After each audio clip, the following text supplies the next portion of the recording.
মায়েরা একটা কথা বলি, মন দিয়ে শুনবে কিন্তু, কেমন? আর এই কথাটা শুনলে অবশ্যই করে চেতনা জাগবেই বাবা, তবে মন দিয়ে শুনতে হবে। জানো মা, একটা ছোট্ট মেয়ে ছিল, জন্ম নিয়েছিল ভক্ত পরিবারে। যে মেয়েটার নাম ছিল শক্তু মা, মেয়েটার নাম রেখেছিল শক্তু। তো এই শক্তু মার জন্ম থেকেই বাবা এদের পরিবারটা ছিল কৃষ্ণ ভক্তের পরিবার। তো মেয়েটা বড় হবার পর এমন একটা বাড়িতে দেখাশোনা করে বিয়ে দেওয়া হলো বাবা, ঘোর নাস্তিক,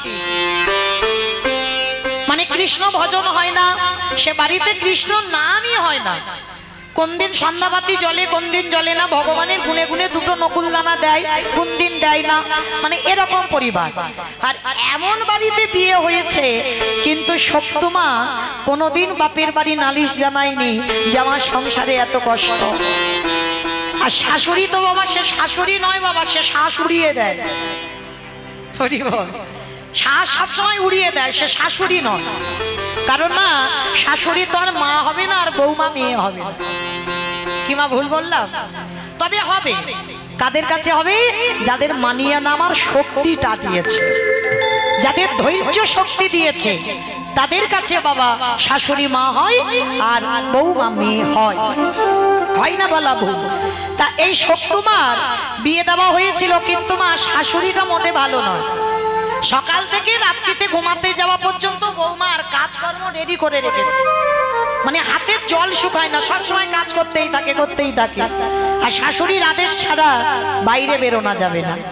তা স্বামীটা শাশুড়ির কথা মতো চলে, তো কিছু করতে পারে না। বাপের বাড়ি কোনো নালিশও জানায় না। আর সে বাড়িতে বাবা ভগবানের নামও করা নিষেধ, যতটুকু করবে নামটা মনে মনে জপ করতে হবে, প্রকাশ করা যাবে না। তো একদিন হঠাৎ ওই শক্তু মা কি করেছে, এঁঠো বাসনগুলো মাজছে সকাল সকাল। আর বাবা কয়েকজন বৈষ্ণব ঠাকুর রাস্তা দিয়ে যাচ্ছে ওই গ্রামে ভাগবত পাঠ করতে। গ্রামে ভাগবত হবে, আলোচনা করতে করতে যাচ্ছে। আর যখনই যাচ্ছে শক্তু মার কানে এসেছে, শক্তু মা মনে মনে ভাবলো, যাই আজকের আমার শাশুড়ি মাকে একটু বলবো, অনেকদিন আমার বিয়ে হলো, আমি কতদিন ভক্ত সঙ্গ করিনি, কতদিন আমি গীতা ভাগবত পাঠও শুনিনি, কতদিন আমি সাধুগুরু বৈষ্ণবদের চরণ ধুলা পাইনি। আমি শাশুড়ি মার অনুমতি নিয়ে আমি একটু ভাগবত শুনতে যাব। তা শক্তু মা কি করেছে বাবা, সকাল সকাল সব কাজ রেডি করে ফেলেছে, মানে শাশুড়ি আর কিছু বলতে পারবে না, সব কাজ হয়ে গেছে। এইবার সন্ধ্যা হব হব, শাশুড়ি মার কাছে গিয়ে গলদেশে বস্ত্রটা দিয়ে মার কাছে করজোর করে দাঁড়িয়েছে। মা, ও মা, একটা কথা বলবো। বলো কি কথা? মা, আমাদের গ্রামে না এক সপ্তাহ ভাগবত হবে। ও মামা, তুমি আমার একটু অনুমতি দাও না, আমি একটু ভাগবত শুনতে যাব। অপদার্থ, তোর এত বড় সাহস, তুই আমার বাড়ির বউ হয়ে তুই বাইরে ভাগবত শুনতে যাবি? হ্যাঁ, দাঁড়া, এক্ষুনি আমি ছেলেকে বলছি। পাশের ঘরে ছিল ছেলে, ছেলের কানে নালিশ জানালো। আর যখনই ছেলের কানে নালিশটা জানিয়েছে, শাশুড়ি আর স্বামী দুজনে মিলে ওই শক্তু মাকে বেত্রাঘাত, দূর হয়ে যা, বেরিয়ে যা, দূর হয়ে যা,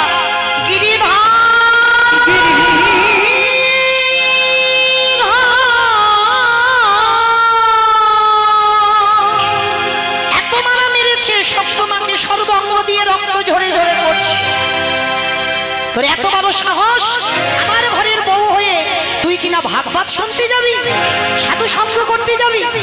আমার বাড়ি থেকে কোনোদিন যাওয়া যাবে না, অসম্ভব। এত মারা মেরে শক্তু মাকে ঘরে রেখে দরজা বাইরে থেকে বন্ধ করে দিয়ে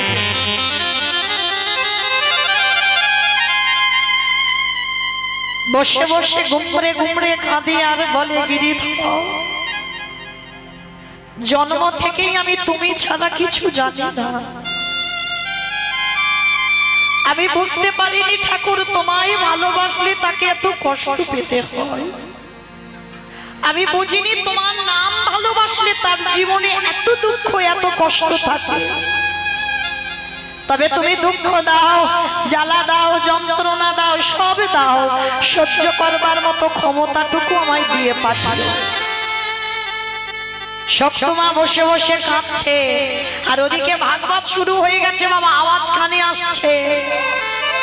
আর ওই সত্য মায়ের চোখের জল কি আর ভগবান দেখতে পারে? ভগবান গিরিধর পাথর রূপে ত্যাগ করে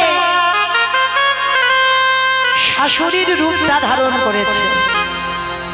বড় মজার কথা মা, দেখো শাশুড়ির রূপটা ধারণ করে বাইরে থেকে তো শাশুড়ি দরজা বন্ধ করে দিয়েছিল, দরজাটা খুলেছে। আর দরজাটা যেই না খুলে শাশুড়ি মা প্রবেশ করেছে, সত্য মা চমকে উঠেছে। কি মা, মা তুমি আমার ঘরে এসেছো? মানে ভয় পাচ্ছে যদি আবার না জানি আমায় মারে। কত জ্বালার ঘর দেখো, আবার না জানি আমায় মারে। এত মারা মেরেছে মা, সর্বঙ্গ থেকে রক্ত পড়ছে। ভগবান শাশুড়ির রূপ ধরে শক্তিমার মাথায় হাত দিয়েছে। অমাইরা পরশমণি পাথরের নাম শুনেছো? লোহাতে ঠেকালেই লোহা সোনা হয়ে যায় বাবা। আর আমার ভগবান তো পরশমণির থেকে আরো মূল্যবান। যদি ভক্তকে পরশ করে তার হৃদয়টা সোনার থেকে আরো দামি হয়ে যায়। তা ভগবান শাশুড়ি হয়ে যেই না মাথায় হাত দিয়েছে, নিমিষে সব জ্বালা দূরীভূত হয়ে গেল। আর যেই না জ্বালা যন্ত্রণা সব দূরীভূত হয়ে গেল, এইবার শাশুড়ি মার রূপ ধরে বলছে, আমি মেরেছি বলে বড় কষ্ট হয়েছে, বড় ব্যথা করছে। মাথাটা নিচু করে দাঁড়িয়ে আছে শুকনো। না মা, তুমি তোমার মা, মা যদি সন্তানকে মারে কষ্ট হয়? হয় না, আমার কিচ্ছু হয়নি। এই ঠিক আছে, আর অত বলতে হবে না। ছেলে বা পাশের ঘরে ঘুমাচ্ছে, এখন তো জানবে না। যা, ওদিকে ভাগবত শুরু হয়েছে, শুনতে পাচ্ছি তো মাইকে। যা, দেরি করিস না, এক্ষুনি তুই ভাগবত আসরে চলে যা। শক্তিমা চমকে উঠল, মা আমি যাব বলেছি বলে তো তুমি আমায় মারলে, আমাকে বললে যেতে দেবে না, আর এখন বলছো যা। হ্যাঁ বলছি, তুই এত কান্নাকাটি করছিস, আমার ছেলে জানবে না। যা, এই সুযোগে তুই, আমি দরজা খুলে দিচ্ছি, তুই চলে যা। আর শোন, আসবার সময় আমার জন্য একটু প্রসাদী আন। কেমন পরীক্ষা দেখো ভগবান। আর যেই না দরজাটা খুলেছে, শক্তিমা ছুটতে ছুটতে চলে গেছে সেই পাঠক ঠাকুরদের কাছে। ভাগবত আসরে গিয়ে সারা রাত হয়ে যাচ্ছে, নাচ গান ভাগবত পাঠ শোনা, ভক্ত সঙ্গ সাধু সঙ্গ সারা রাত ধরে হচ্ছে। শাশুড়ি স্বামী দুজনে ঘরে ঘুমাচ্ছে, এদিকে সকাল হব হব ভাব। এঠো বাসন পড়ে আছে, বাসি কাপড় ছেড়ে রেখে দিয়েছে, বিছানা পড়ে আছে, ঘর বাড়ি তো বাসি পড়ে আছে। ভগবান মনে মনে ভাবছে, মেয়েটা তো রাত জেগে আসছে, সারা রাত ও আমার ভাগবত শুনে আসছে, না জানি সারা রাত জেগেছে, কত কষ্ট হবে। যাই, আমার ভক্তের হয়ে আমি একটু কাজগুলো করে দিই। সকাল সকাল ভগবানে আমার ওই শক্তিমার বেশ ধারণ করে, ভগবানে আমার নিজের হাতে ভক্তের এঠো বাসন নিজের হাতে মেজে দিল। ও যে ভক্ত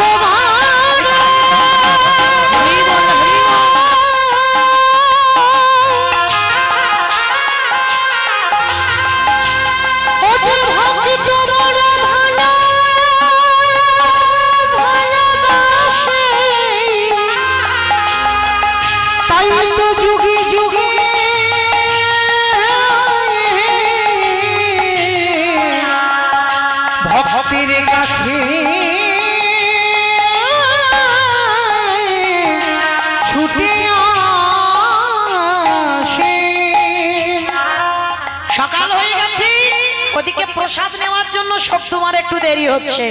শাশুড়ি স্বামী দুজনের ঘুম ভেঙে গেল। সকালবেলা গিয়ে দেখছি বাবা বৌমা দরজা খোলা, বৌমা ঘরে নেই।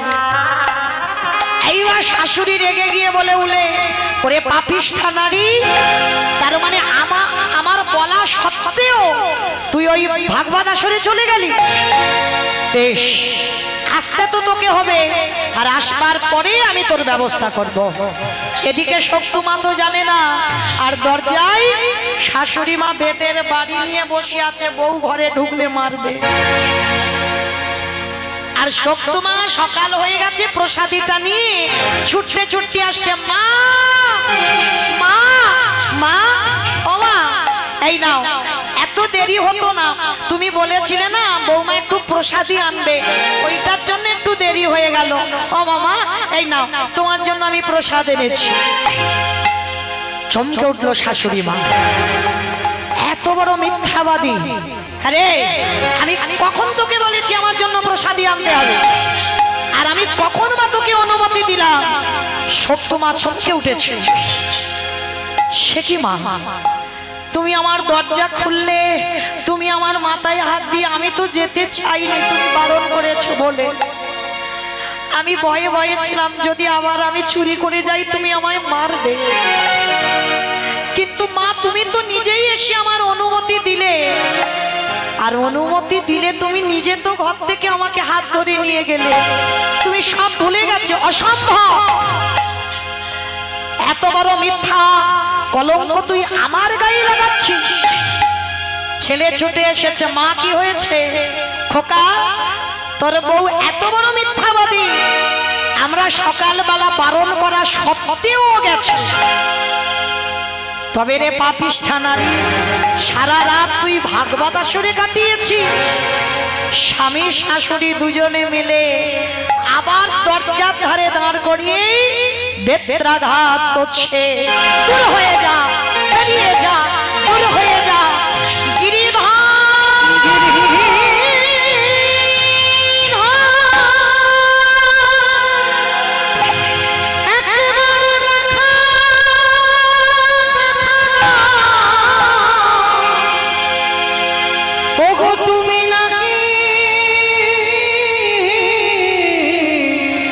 ভক্তে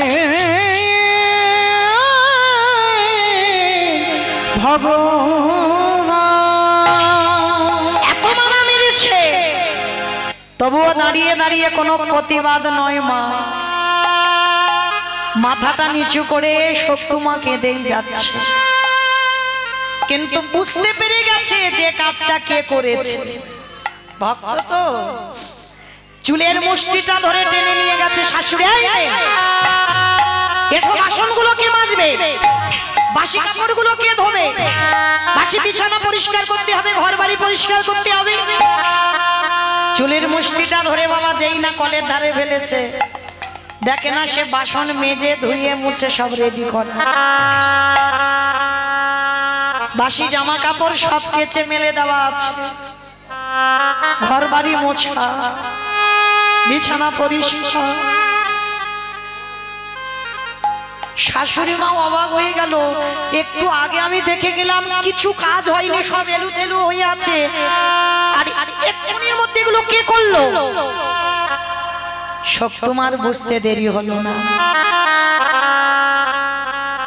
শরীর থেকে সারা শরীর তো মেরেছে, ফুলে গেছে। কাঁদে আর বলে, গিরিধর, সেই যদি তুমি ঘোর নাস্তিকের বাড়িতে এলে, তাহলে তুমি কি পারো না আমার শাশুড়িকে একবার তোমার চরণের দাসী করে? তুমি কি একবার পারো না আমার স্বামীর মন মতিটাকে একটু ঘুরিয়ে দিতে? তোমার ইচ্ছাতে যদি এই বিশ্ব ব্রহ্মাণ্ড চলে, তাহলে তুমি তো মনে করলে সব পারো। দাও না ঠাকুর, তুমি যদি আজকে দেখা না দাও, এরা তো জীবনে কেউ ভাববে না তুমি আছো বলে। একবার দেখা দাও না ঠাকুর, একবার দেখা দাও। ভগবান মনে মনে ভাবলেন সব নয়নে আমারে দেখা যায় না,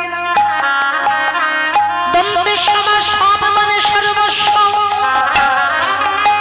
তালিবের সভা সব মানে মরা। যারা দাঁড়িয়ে আছো বসে আছো কীর্তনিয়া সম্প্রদায়, এই তালিবের সভা সব মরা, চোখে দেখা যায় না। ভগবান মনে মনে ভাবলো যদি দেখা না দিই তাহলে আমার ভক্ত যে সারা জীবন কষ্ট পাবে। সে যে ভক্তের লাগি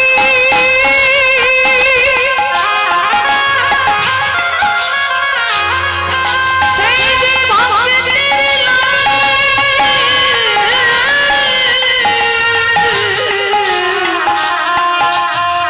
সে যে ভক্তের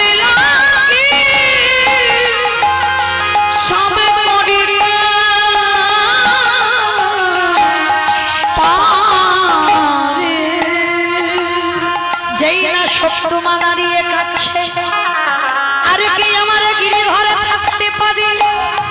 বাঁকা করে বাঁকা হাতে কালো শশী, ওই শত্রুমার বামে বামে রেখে আমার গিরিধর দাঁড়াই এসে কেমন ভক্ত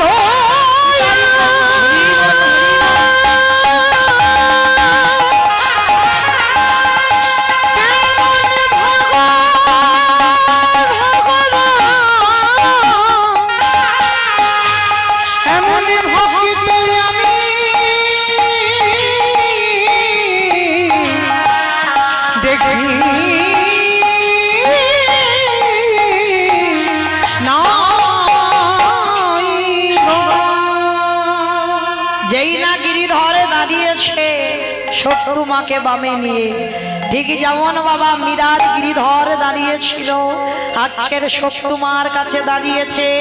শাশুড়ি স্বামী দুজনে দর্শন করে চমকে উঠেছে। কি আমরা কাকে দেখছি? লুটিয়ে পড়ল চরণে, প্রভু বুঝতে পারিনি আমাদের ঘরে কে এসেছে। আজকে থেকে আমরা ছেলে মা দুজনে কথা দিলাম, আজকের পর থেকে তোমার চরণ ছাড়া আমরা আর কিছু ভজন করব না। নিতাই গৌর হরি বল, হরি বল, হরি বল। তাহলে মায়েরা কি বুঝলাম? সংসার সুখের হয় রমণীর গুণে। একটা নারী যদি ঠিক হয়, কি মায়েরা সব তোমার এত অশান্তি এত জ্বালা, তাহলে যদি মনে করতো তাহলে তো বাপের বাড়ি চলে যেতে পারতো। কিন্তু নারী শক্তিদের সবার আগে দরকার ধৈর্য শক্তি। এই ধৈর্যটা যদি ধরে থাকতে পারো তাহলে আমরাও মীরাবাইয়ের মতো গিরিধরের কৃপা পাবো, শক্তি মায়ের মতো কৃপা পাবো, কর্মাঠা মায়ের মতো কৃপা পাবো, এদের মতো কৃপা আমরাও লাভ করতে পারবো। কিন্তু বাবা যাদের ভগবানের প্রতি বিশ্বাস নেই তাদের কি দুর্গতি হয় জানো? আপনারা জানেন বাবা, মহাভারতে সঞ্জয় দিব্যনয়নের যুদ্ধটাকে দর্শন করেছিল, সবাই জানে। আর সঞ্জয় দেখে অন্ধ ধৃতরাষ্ট্রের কাছে বর্ণনা করেছিল। আর একটা একটা ছেলে মরছে, সঞ্জয় বলছে।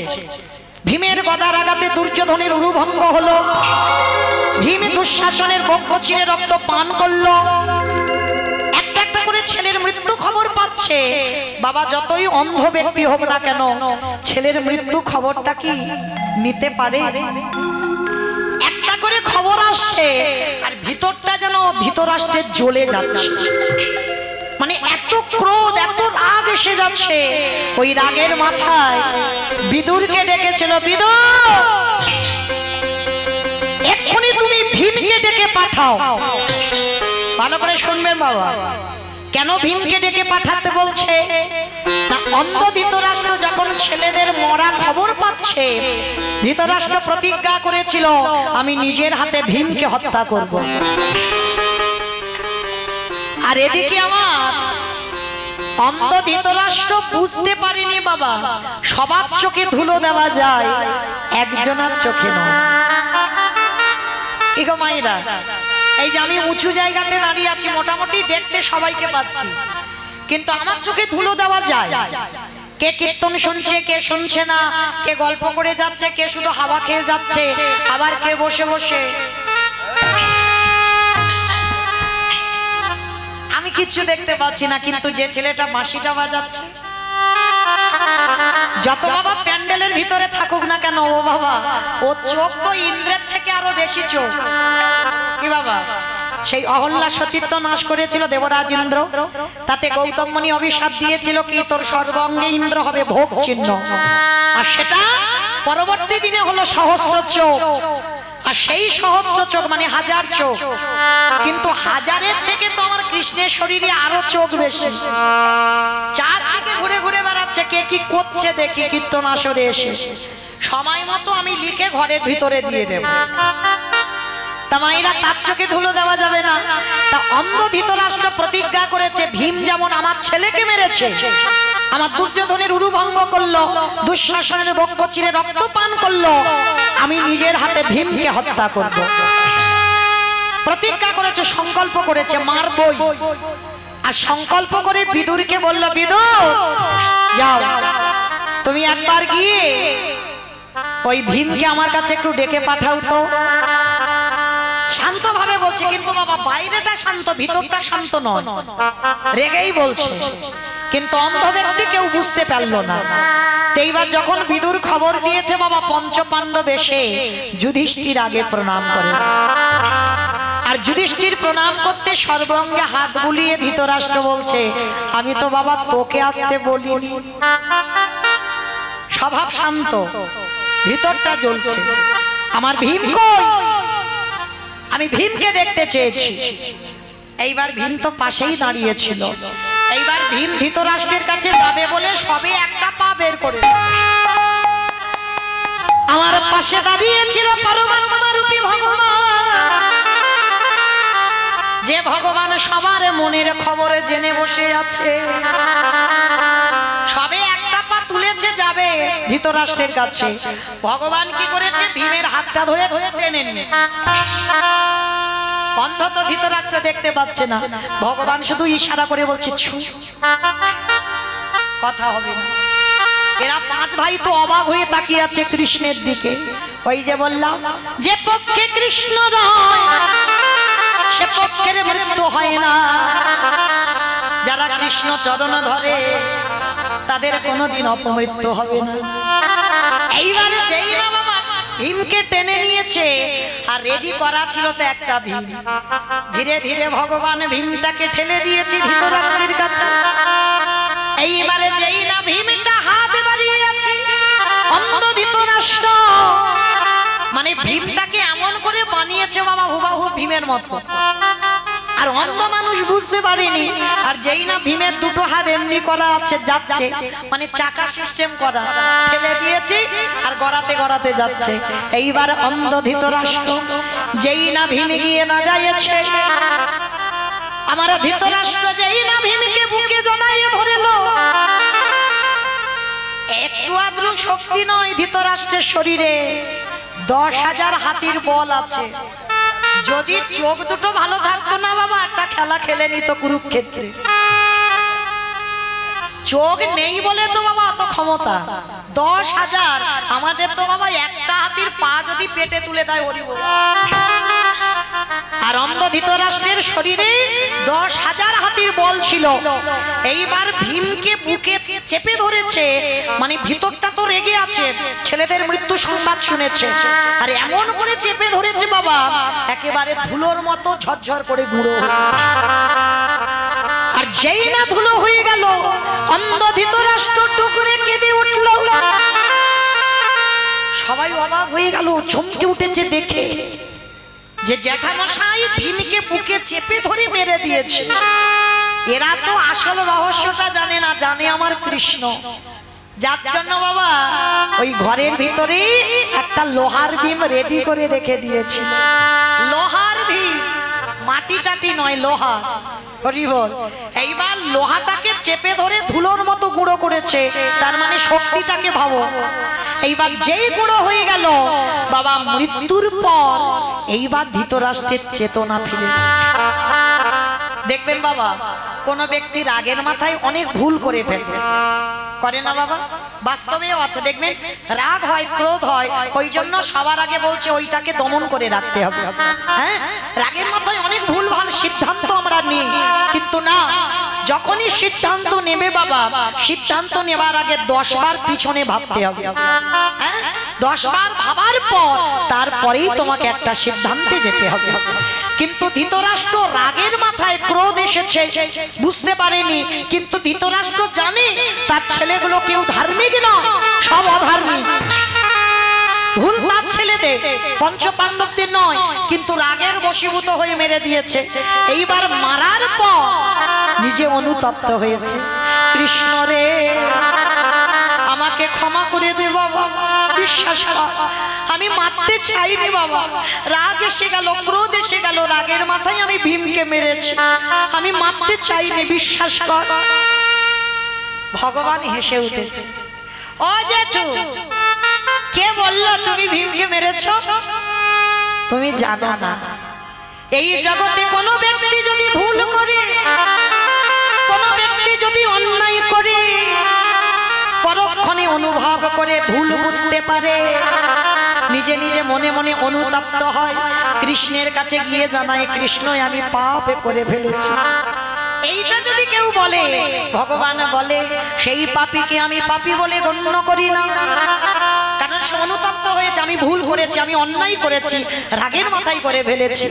এইবার যেই না ভগবান বলছে ও জেঠু তুমি ভীমকে মারোনি, কৃষ্ণ আমি ওকে বুকে চেপে ধরে মেরে দিয়েছি, না অত সোজা নয় জেঠু, তুমি যখন মনে মনে পরিকল্পনা করছিলে ওটা তো সবার আগে আমার কানে বেজেছে, আমি জানি তুমি এটা করবে, ওই জন্য তোমার জন্য আমি সারা রাত জেগে একটা লোহার ভীম রেডি করে রেখেছিলাম। ও জেঠু তুমি যাকে মেরেছ সেটা আসল ভীম নয়, সেটা হলো লোহার ভীম। কৃষ্ণ তার মানে আসল ভীম মরেনি? না, দেখবে এইবার ভীমকে দাঁড় করিয়েছে, আর তো ক্রোধ নেই বাবা, সব ঠান্ডা হয়ে গেছে। হরি বল। এইবার সর্বঙ্গে হাত বুলাই ধৃতরাষ্ট্র কেঁদে বলল ভীমিরে আমি রাগের মাথায় ভুল করে ফেলছিলাম, যদি পারিস আমায় ক্ষমা করে দিস জেঠু, যেদিন থেকে পিতা হারিয়েছি তোমাকে পিতার জায়গায় বসিয়েছি, আর তুমি পিতা হয়ে সন্তানের কাছে ক্ষমা চাইছো। যদিও আমার প্রাণ যেত আমার এতটুকু দুঃখ হতো না জেঠু, তুমি আমার বাবার সম হয়ে তুমি আমাকে মারতেই পারো। তা যেই না ভুলটা ভেঙে গেল, 100 ছেলের মরার পর যাদের মারার জন্য ধৃতরাষ্ট্র এত পরিকল্পনা, ধৃতরাষ্ট্র খেত কার কাছে? ছেলেগুলো তো আর কেউ বেঁচে নেই, যুধিষ্ঠির রাত্রিবেলা করে খেতে দিতে যেত। কত ধর্মপরায়ণ ছেলে দেখো, যাদের মারবার জন্য কত না কি চক্রান্ত করেছে বাবা, যারা মহাভারত জ্ঞানী জানে। হ্যাঁ, ভীমকে বিষ খাওয়াতে চাইলো, হ্যাঁ, আবার এমন ঘর তৈরি করেছে বাবা ঘি দিয়ে, মানে একটু আগুন লাগলেই দাউ দাউ করে ধরে উঠবে। হ্যাঁ, কত রকম মারার চেষ্টা করেছিল, কিন্তু পেরেছে কি? পারেনি। এখানেই তো প্রমাণ হয়ে যায় কৃষ্ণ চরণ যারা ধরে তাদের এইভাবে মৃত্যু হবে না। তা এইবার দুর্যোধনের বাবা অন্ধ ধৃতরাষ্ট্র যুধিষ্ঠির অন্নে প্রতিপালিত হচ্ছে, প্রত্যেক দিন যুধিষ্ঠির খেতে দেয়। তো আজকের অন্ধ ধৃতরাষ্ট্র বলছে খোকা তোর অন্ন প্রতিদিন আমি সেবা করি, আজকের একটা জিনিস চাইবো দিবি বাবা। কি জেঠু? একবার সকালবেলা আমার কৃষ্ণকে এনে দেখাবি? ও ঠিক আছে, আমি বলে দেব কৃষ্ণকে তোমার কাছে আসতে। এদিকে বলেছে আর ওদিকে তো কানে খবর চলে গেছে, ভগবান এসে দাঁড়িয়ে গেছে। জেঠু শুনছিলাম তুমি নাকি আমাকে দেখতে চেয়েছো, আমি এসেছি, বলো তুমি আমার কাছে কি চাও? কৃষ্ণ রে এই জীবনে তুই আমার কাছে থেকেও আমি তোরে চিনতে পারি না, আমার দুর্যোধন চেয়ে নিল সাদক্ষিণী সেনা, আর অর্জুন চেয়ে নিল কৃষ্ণ শুধু তোকে। কেন? কৃষ্ণ প্রতিজ্ঞা করেছিল আমি অস্ত্র ধরবো না। দুর্যোধন এত মূর্খ, বলে যুদ্ধে যখন অস্ত্র ধরবে না ও বেটা নিয়ে আমি কি করব? তাহলে আমার সাধকিনী সেনাই ভালো, তারা যুদ্ধ করতে পারবে। কিন্তু অর্জুন বেছে নিয়েছিল কৃষ্ণচরণ। বলে আমার অস্ত্রের দরকার না, আমার মাধব যদি আমার সাথে থাকে, যদি আমরা কুরুক্ষেত্রের মাঠে পরাজিত হই তাতেই আমাদের লাভ। কারণ এইটুকু তো জানবো আমাদের কাছেই আমাদের সখা কৃষ্ণ আছে। তারা নিয়েছিল। আজকের অন্ধ ধৃতরাষ্ট্র বলছে আমার দুর্যোধন চিনতে পারে না, তাই কৃষ্ণ তোকে কোনোদিন বেছে নিল না, তাই তো আজ আমার শেষ পরিণতি এমন। আজকের আমি তোর কাছে একটা জিনিস চাইবো। কি চাও জেঠু? একটুখানির জন্য আমার চোখ দুটোকে ফিরিয়ে দিবি। ও তোর, তার মানে তুমি পৃথিবীর আলো একটু দেখবে না? ওরে কৃষ্ণ রে, যদি আগেবার আমি দৃষ্টি পেতাম, তোর ভুবন মঙ্গল ভোলানো রূপ আমি একটু দেখতাম। আমাকে দেখবে? ঠিক আছে। করুণার হাতটা ধৃতরাষ্ট্রের চোখে বুলিয়ে দিল। যেই না বুলাইয়ে দিল, ধৃতরাষ্ট্র দৃষ্টি শক্তি ফিরে পেয়েছে। সাক্ষাৎ দিল কৃষ্ণ দয়াময়, গোপবেশর বেণুকর শ্যাম নব কৈশার নটব, নরলীলা হয় তাহার স্বরূপ। যেই না গোপবেশর বেণুকর হাতে মুরলী লইয়া দাঁড়াইয়া আছি, সেই রূপ দর্শন করে ধৃতরাষ্ট্র বলছে কৃষ্ণ আর একটা জিনিস চাইবো দিবি? আবার এখনই তো চাইলে আবার কি চাইবে? বলে আর অন্য কিছু চাইবো না, আর একটা জিনিস। কি চাও? দে দে আমার অন্ধ করে রে আমার আর তো না।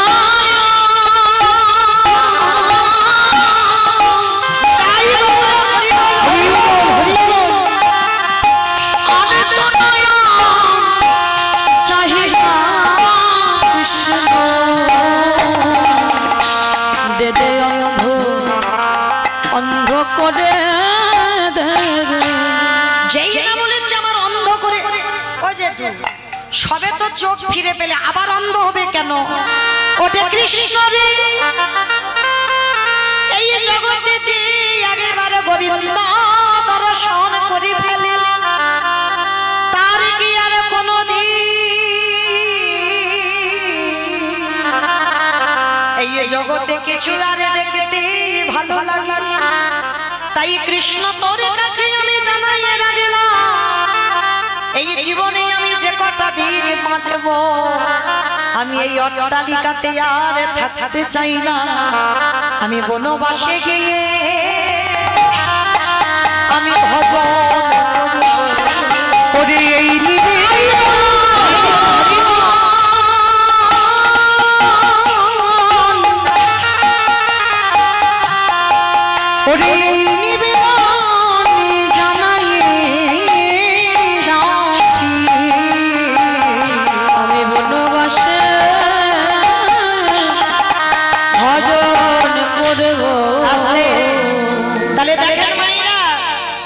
ভক্ত হও আর অভক্ত হও, জীবনের শেষ প্রান্তে গিয়ে তাকে গোবিন্দ চরণ ধরতে হবে।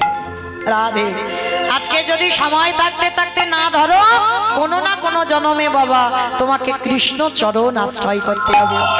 আর সেই কৃষ্ণ নাম হরি নাম দেবার জন্য আমার গৌরাঙ্গ মহাপ্রভু নদিয়ায় নেমেছে, যাতে কলির পাপাচারী অত্যাচারী ব্যভিচারী দুরাচারী ব্যক্তিদের উদ্ধার করে দেওয়া যায়।